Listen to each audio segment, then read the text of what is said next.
तुम्ही झोमॅटोत काम करता? आता हे पेट्रोल वाढलंय 3 रुपयांनी, आता कसं मॅनेज करणार सगळं? काय करणार आता? किती पैसे मिळतात तुम्हाला? किलोमीटरच्या हिशोबाने असतं. एका किलोमीटरला किती मिळतात? 25 रुपये. 25 रुपये. आता पेट्रोल वाढले, मग आता कसं कसं करणार? आता ते कंपनीवर आहे. वाढवणार की एवढंच मिळणार?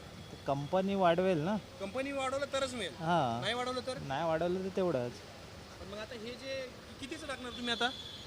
520. 520, 520चं. हां, आणि हे किती दिवस जाणार? हे 2-3 दिवस. पैसे चांगले निघतात. हां, मला सांगा, आता हे मोदीजी सांगतायत की रेल्वेने, लोकलने, मेट्रोने प्रवास करा, वैयक्तिक वाहनं टाळा, इंधन वाचवा, बचत करा, ऑनलाईन वर्क करा. म्हणजे एक प्रकारे इंधन आणि पैसे वाचवण्याचं आव्हान करतायत. काय तुम्हाला वाटतं? पण आम्ही कसं करू शकतो वर्क फ्रॉम होम? आम्ही तर ऑनलाईन करतो. बाईकशिवाय आम्ही काय कामच करू शकत नाही. मग आम्ही काय थोडी मेट्रोने जाणार आहे काम करायला? घर बसल्या थोडी करणार आहे असं. पण आता पेट्रोलचे दर अजून वाढू शकतात. काय सरकारने काय करायला पाहिजे या सगळ्या सिच्युएशनमध्ये? कमी करायला पाहिजे, कारण आम्ही काय करू शकतो याच्यासाठी?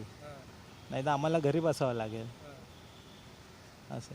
महागाईचा भार सगळा बसतोय. हां, ते झोमॅटोमध्ये डिलिव्हरी पार्टनर आहे आणि त्यांच्याशी बोलणं गरजेचं होतं, कारण इफेक्ट त्यांच्यावरती होणार आहे. शिकूया AI ची क्रांती. चला करूया MSCIT. आजच नजीकच्या MSCIT केंद्रात आपला प्रवेश निश्चित करा.